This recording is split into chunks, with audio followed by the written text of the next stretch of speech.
Naatii fi eeluunii akka abbaa manaa fi haadha manaa qaallichaan itti bu'uu jechuudha kan godhachaa turanii. Naatiin jechuudha inni taasisnaan akka tanaaf firtuun barbaada misaa barbaadeetu jira jennaan eeluun maal jechaa jirtaa naaf hin galle akkanaa galutti natti meekaa jette jechuudha. Ashama akkam jirtu hordoftoonni kiyyaa marti keessan siniin jecha subscribe like naa godhaan jabeessaa kaaqima mochee kiyya siniin jecha jechuudha gaayii. Naatiin yeroo darbanii edan Itoophiyaa dhufee baay'ee natti toleetu jira. Yeroo bareedaa yeroo nama gammachiisu dabarsaadha kan hani jiru. Bareeddu kiyya wajjiniidhaanii baay'ee tokkodhaanii ina kunuunsaadha kan ishiin jirtu. Yeroo moo lidatii kiyyaallee ani zimmeedheetumanii tiktookii kiyya irratti poostii godhe ishiin immoo haala sanadhaanii akka gaaffiif deebitti egaa naaf firteetu jirti jedhee jechuudha yeroo darbe gafatachaa turanii. Innis immoo wanta tokko gaafachuun barbaada heeluudhaanii yeroo ishiin dhuftee yeroo irbaataatii waliin baana jedheen uffattee gadi baateetti ennaa ishiin dhuftu waaniin gaafadhuun qabaa. Kanaafiyyuu walumaadhaan ilaallaa jedhee jechuudha achi yeroo ishiin dhuftutti bukkee ishii sarbaa ishii kana yookiin immoo luqqeettuu ishii kana to'achuu fi ilaaluu madaaluutti taa'e jechuudha.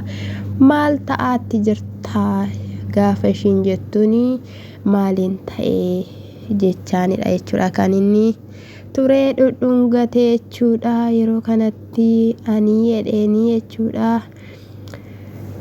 Akka hiriyoota kootiin taane ani waggoottanii lamaan kana ispoortii hojiitti irribattiin dabarsaatoo ture isa kanaafiyyuu amma garuu sifaanaa ofiif ta'uun barbaadaadha kan inni jedhe jechuudha. Inde wanta sana raawwachuun jechuudha ofiif ta'uu jechuudha moo akkam naan galle achirratti gaaffii kootti deebinaa laadhaas jechuu jaaladhanna.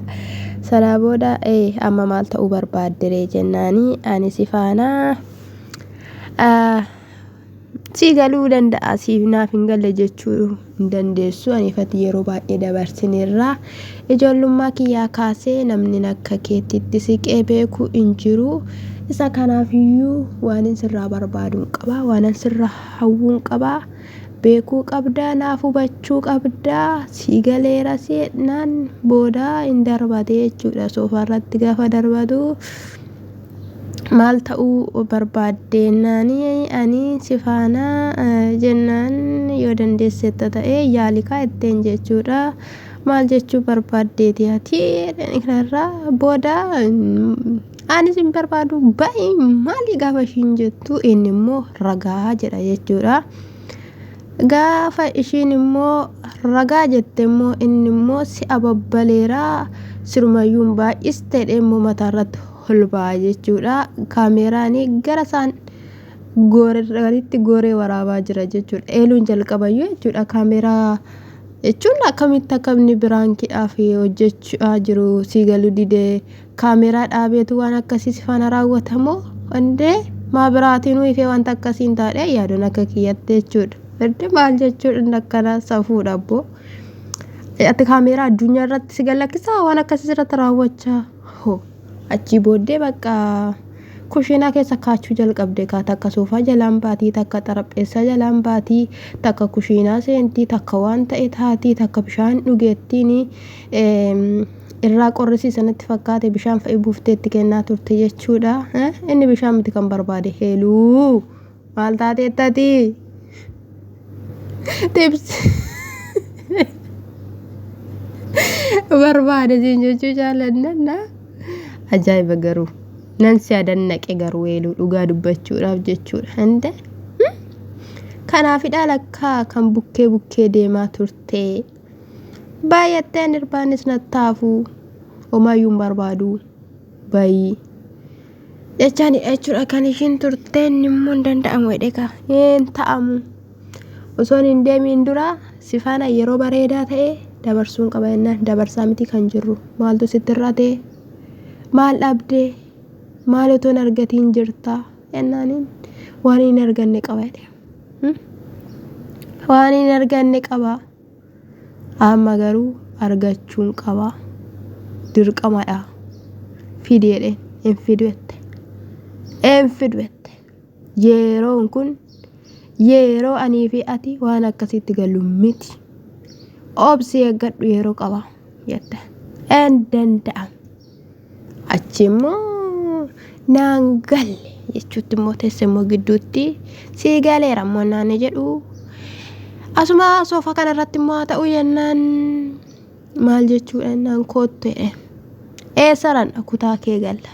Anii fi ati kutaa galuu hin dandeenyu.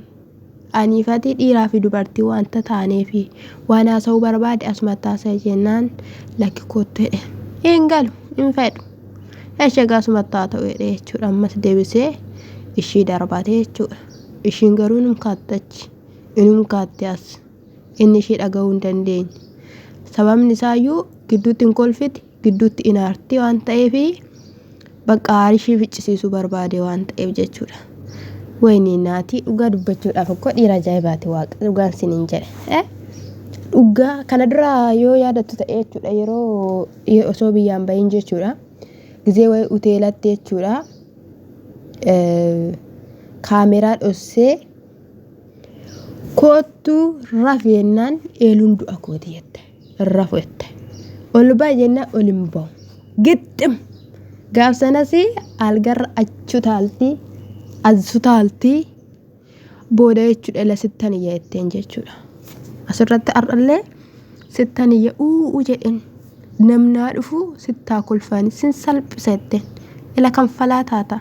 Baay'een si kabajan ture si jaaladhan ture hanga kanayyuu akkan sin dallanseefne si dallansiisuu waan hin barbaanneefi kabajaadhaan jiraachuu hin barbaadu jetteenii jechuudha. Achi booddee bakka kan baay'iste balbala saaqattee bahuudhaaf gaafa ishiin jettu gixxim godhee qabe jechuudha. Ol deebisee yeroo kanatti teessee boo'utti teessee jechuudha.